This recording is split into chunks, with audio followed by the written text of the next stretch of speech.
last conversations were this was just beginning the transfer and the changing of everything. But we had talked song just even before this happened about the generalities of this being across the country with the Colorado Avalanche. I know they were a great parent club, but they are time zones away on the other side of the country, and it became a dead end for Monsters fans. With like here, I liken it to the Indians, and I don't know how familiar you are yet with the sports scene here, but the Tribe has three different minor league teams that are all Ohio. You've got Lake County at the A level, you've the Akron AA, you've got Columbus at AAA, and then they all come up to the Indians. So fans around the state follow these guys, and then they've got the big team to watch them play for, and it just creates so much of a better synergy. You didn't have that with the Avalanche. I mean, unless you were a hardcore Monsters or hockey fan, you weren't really able to follow those guys with the time zone difference and everything. Now you've got Columbus, which had needed to expand its footprint into Northeast Ohio anyway. They got so into the Jackets playoff run there, whatever it was, 15 months ago or so. So I thought it was rife for that to happen. I think this is just a perfect setup here, and the synergy is going to be great for the fans, for the players, and for both the Blue Jackets and the Monsters.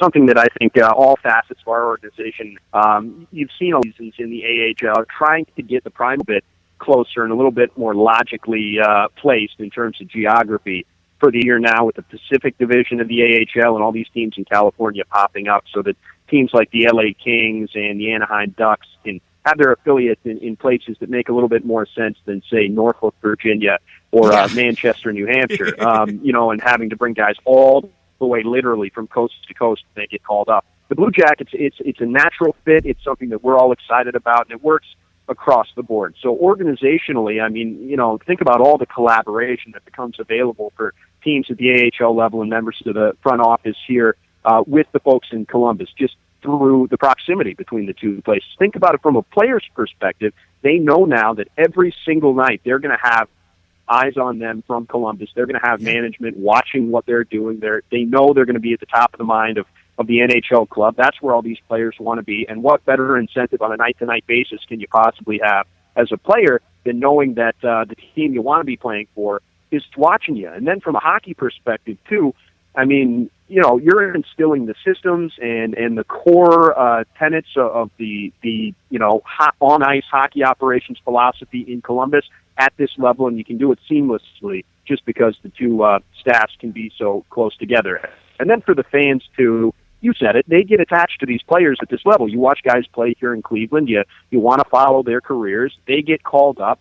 Like you said, instead of them going to Colorado and you have to stay up late to watch the NHL Network to get their games, you can actually hop on 71 and go down and watch these guys play at Nationwide Arena. And then, if they get sent back down to Cleveland, you're right back at home at the Q. So it's a relationship that we're really excited about. Passion this Friday night with the first few this year. Going to be wearing Blue Jackets themed jerseys, Blue Jackets themed game entertainment. Going to have a cool 1, 2, 3 Fridays concession promotion that'll happen at all 12 Friday home games this year. $1 beers, $2 hot dogs, $3 beer specials, and then also a cool collector's cup for the first 10,000 fans presented by University Hospitals Parma Medical Center on Friday night's game here at the Q. So it's going to be a lot of fun. Lots of work being done to connect these two franchises, and our hashtag on Twitter that kind of celebrates this organizational reunion here is all of us. And I think that really speaks to what this partnership does at its core, and that's bring the Ohio hockey community together. For sure. And I think that, naturally, player-wise, there'll be more call-up opportunities, like you said, without being 5-6 hours away in a flight. And I mean, it's a whole day. Now, we see with the Cavs have the Canton Charge. There's literally guys that'll be practicing in the morning in Canton, and they'll get an afternoon call-up, and they'll drive 45 minutes up, and they'll play in the game. And then it'll be a lot more, like you said, quick trips can be called, emergency call-ups, a lot of things. Charles in the chat room just brought that up, said with the Monsters' history of injuries or the Jackets over the years, they may need those quick call-ups, and now you got the 71 pipeline right up there. You mentioned the Pacific Division. Listeners here are familiar with the AHL through the Monsters, but I found interesting the change that they had to make, and it is what it is, and it is the minor league level, so you can be a little more wonky with the statistical breakdowns, but the 68 and 76 games and going with they literally had to create the new category of available points earned or percentage of available points earned, because not every team is going to play the same number of games. That's tricky when you have an imbalanced schedule like that. Well, it certainly is. I don't think it's ideal. If the American League could have worked something out, I'm sure that's what they would have preferred to do. But I think in the grand scheme of things here, to set this division up and to get the sort of footprint of the league the way that I think the NHL clubs want it to be, and really at the end, you have to sacrifice things. This year going to be the determining factor in the standings, but rather point percentage, 68 to 76 games there for those teams out west. But it's not ideal. It's something you deal with, however, and I think, the pain in the short term and having to deal with that is worth it in the long term to get this sustainable model at the AHL level underway here. Because, frankly, having the San Jose Sharks having to reach all the way to Worcester, Massachusetts to get a guy in on a short-term basis, it's the exact opposite for them. Now they're actually putting their AHL team in their own building in San Jose, the San Jose Barracuda this year. So you talk about one extreme and the other. I think for those NHL clubs, it's absolutely worth the sacrifice in the short term. For sure. And then it really, all of these logistical problems, it may be a season or two of this before it all gets balanced where you need it to be. All kinds of things new. The overtime period is switched just like the NHL. Matter of fact, Doug just said something the other day. He's like, man, you're going to love the new playoff or the new overtime format with the 3-man shootout. Explain to people the differences now in overtime. Sure. Yeah. Overtime's something I'm really excited this year. The NHL is on board with it. The AHL, even down in the ECHL, they're getting on board. The idea is, in the past it'd be 5 minutes of 4-on-4 overtime and then a shootout. The idea is you want fewer shootouts and you want more overtime game-winning goals. So what do? You open up the ice, you give the playmakers an opportunity to score, and you go 3-on-3. So you think about all the excitement when you have a 4-on-4 situation, even during regulation time. Now, you're talking about potentially teams going with all-out offense, teams leaving a guy in the neutral zone, teams putting 3 forwards out there, looking for a breakaway, looking for an odd-man rush, looking for a game-winning goal. Still remains the 5-minute overtime period, but 3-on-3 is something that it's going to be electrifying. And what's really fun about it is teams are going to have to take some time to figure out the best way to do this. So it really is trial by fire for these coaching staffs. Do you go all offense, put 3 guys out there? Do you hang back and play more defensively? What kind of schemes can you draw up? I mean, 3-on-3 is technically something that can happen during regulation time if both teams have 2 penalties either way, but it's not something you see very often. So for these coaches and these players, we'll see what the learning curve is like, and I think it's going to be fun to watch, and hopefully it means fewer shootouts because while those are exciting, I think when you're looking to determine at the end of the year which teams get into the playoffs and which teams don't, you'd like to be able to do it more often. You'd like to settle that on the ice rather than with something like a shootout. So I'm looking forward to seeing it, and we'll see how it evolves. We'll all kind of find out together. Yeah, 3-on-3. It sounds exciting, sounds fast-paced. Very much looking forward to our first chance to check that out. Coach's review. Is this a totally new deal, or have they just tweaked the previous way? But now coaches are able to, sort of like football, drop the flag and get a play reviewed if they have a timeout remaining, right?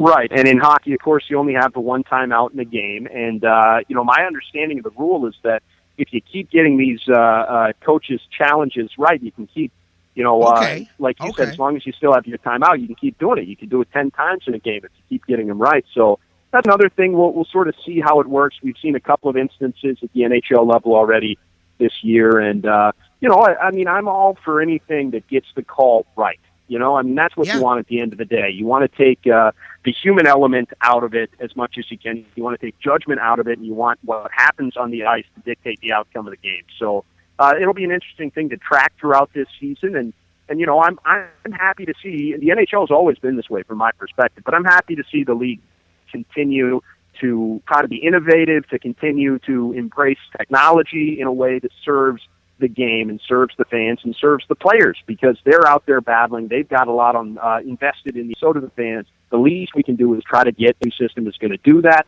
and I'm excited to watch it unfold. You're listening to the Sports Fix. I'm J-Rocc, and alongside my man Tony Brown here, the new play-by-play voice of the Lake Erie Monsters. We're talking new and old, and along those lines, the old Monsters squad has now assimilated with the former San Antonio Rampage. They've merged together. We'll see the old Monsters here.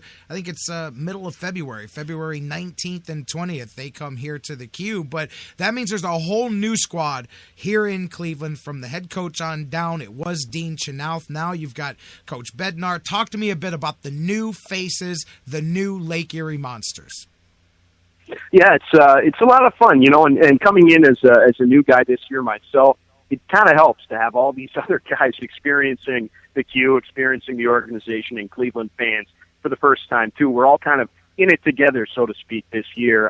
It all starts up top. Head coach Jared Bednar, a guy entering his fourth season as a head coach at the American League level, his 14th season in pro coaching overall, had a 9-year playing career as a defenseman, and he brings his entire staff with him from the Springfield Falcons, Columbus's former AHL affiliate, and this is just a fantastic coaching staff. You have a guy that hockey fans will recognize the name, Toby Peterson. Is going to work with the forward group this year as an assistant coach. Toby coming off a decade-long or so NHL career, most recently with the Dallas Stars, working with the defenseman, a guy who played 16 years in the NHL, Nolan Pratt, another name that I know hardcore hockey fans will certainly remember from the 90s, the 2000s. So two really successful guys right there. Toby in his second year as an assistant coach, Nolan entering, I believe it's his fourth or fifth season in the AHL as an assistant.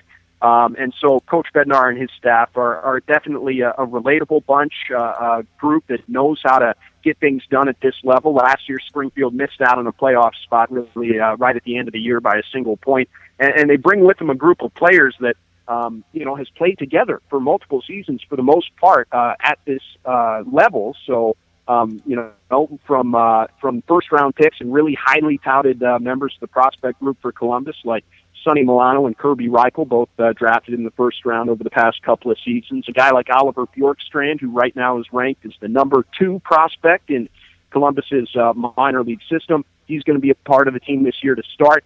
You mix in all that young talent and some really solid goaltending, highlighted by Anton Forsberg, a guy who prior to injury last year was named an AHL All-Star for Springfield. To add to that mix, some really solid veteran presence in the Monsters captain to start the year, entering his 13th pro season, Ryan Craig, guy with nearly 200 games under his belt at the NHL level. Jamie Seifers entering his 10th year, played a little bit overseas over the past couple of years in Germany, but a guy with NHL games for Minnesota and Toronto. Jamie Seifers, a defenseman, and there's a good mix, and I think the experience, in guys like Justin Falk in the defensive core, the experience is kind of in the defensive end, and the young talent and the potential is more pushed up front. So you have a lot of high-end skill, and you have a lot of dependable guys in the defensive zone. You add to that good goaltending, and really, thanks to the Blue Jackets drafting and personnel decisions over the past several years,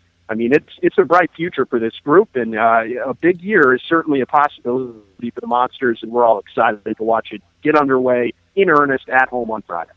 It's going to be very fun, very interesting. 38 home games at the Q. It starts with 2 against the Iowa Wild. There's a familiar name here as we started off on Friday and Saturday. As you mentioned, 7 p.m. and 5 p.m. puck drops this weekend. It should be a great atmosphere down there, and you'll get your first look. I'm telling you, I don't know first, second game of the season. I don't know how packed it'll get, but I promise you, these fans up here get rabid about some Monsters action. Everybody that comes from the outside comes in and goes, we really do that place, and Monsters hockey gets them going down at the Q, man. I that's what I've heard. I cannot wait to get my first glimpse at Monsters hockey here at the Q, and yeah, I talked to our ticket staff. We've already moved over 10,000 tickets and counting here, with still a couple of days left before the opener. So if you want tickets, if you want to be a part of the opener, I would recommend getting in touch right away. Log on to LakeErieMonsters.com. Check out your ticket options there. But an exciting night coming up, to kick off the Blue Jackets affiliation, to do it here at the Q against the team in Iowa that certainly has had their struggles over the past couple of years. A great opportunity for the Monsters, who came off a loss last Friday on the road in their season opener, to start things off the right way here at home. I can't wait to drop the puck. Honestly, I got the stopwatch ticking down all the way till 7 o'clock on Friday already, so can't wait to get going. Can't wait to do it. Can't wait to hear you with the call of the action. I'm looking forward to talking some Monsters hockey throughout the season here. Hopefully we can catch up once a week or so and talk some Monsters hockey. When you're not doing hockey, when you're not into the ice and that world, what do you get into? Are you Doug was a big baseball guy, had some wrestling. What is your interest outside of hockey, Tony? Yeah, I'm a Minnesota guy. So in terms of other sports, big Vikings fan, big Twins fan. Certainly got to support my Syracuse Orange once basketball season rolls around, although, of course, basketball takes a distant backseat to hockey, of course, during the winter months. But, that's sort of where my fan allegiances lie. A big golfer, like to get out, play as much golf as possible, trying to fit in the final few rounds here before winter hits here in Cleveland. Big music fan, follow politics. Really, I just like to, stay up to speed with what's going on in the world and certainly fit as much hockey as I possibly can into my day-to-day life. So excited for the season. It's really a really, unique opportunity here in Cleveland for a guy like me in this line of work, and excited to start things off and roll all the way through April and hopefully further on a deep run towards hopefully a Calder Cup. How do people stay in touch with you when you're not calling Monsters hockey, when you're not on the Sports Fix? How do people keep up with you on Facebook and Twitter? Well, Twitter, shameless Twitter plug, upcoming folks here, at Tony Brown PXP, that's as in play-by-play, at Tony Brown PXP on Twitter, probably the best way to get a hold of me, and we'll be, following the Monsters on the road. We'll be there for every game of 76, home and away, so if you want a little glimpse behind the curtain on the bus, on the road, all of that, we'll have you covered all year. Again, that's Tony Brown PXP on Twitter, and thank you for the assist in that plug. You got it, my man. And, of course, at Monsters Hockey, always the main Twitter source of the Lake Erie Monsters. Tony, got to get ready here, I'm sure, for your game. You got Friday kicking it off. Cannot wait to listen to you with the call of the action live from the Q with the Iowa Wild. Looking forward to a fun season. It was great to meet you, and thank you so much for finding some time for us here on The Fix. Hey, thank you for having me. Looking forward to talking hockey with you all year long, and, excited to drop the puck. Thanks again. You got it. My man, Tony Brown, he is the new play-by-play announcer on television and radio for your Lake Erie Monsters, and I promise that as he joins us throughout the season, we'll also branch off into talking some Blue Jackets. Tough start of the season for them, by the way, 0-3, looking to get off of that one here tonight. I believe they've got Ottawa tonight, but they've got another shot at the first win of the season. But you're all set now, all recapped for the beginning of a brand new Monsters hockey season, and brand new is the definition of everything with the Monsters here this year, from Tony Brown to the players to the coaches, everything but the building. The building remains the same, and it's Quicken Loans Arena, and it begins at home this Friday. 0-1 as they dropped that first game 6-3 to Rochester, but they get Iowa back-to-back this weekend at the Q, kicking things off. And you guys, as he said, I wouldn't be surprised if they're over 10 here.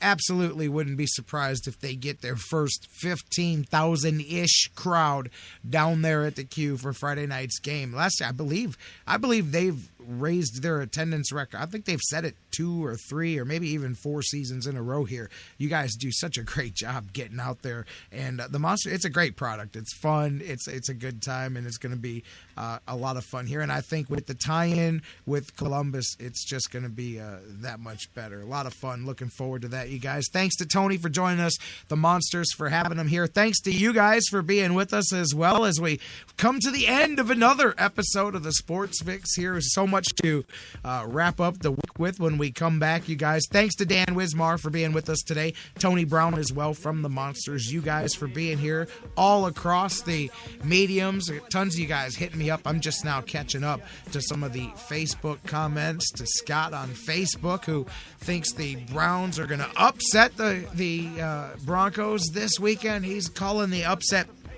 31-30. There you go, in a shootout.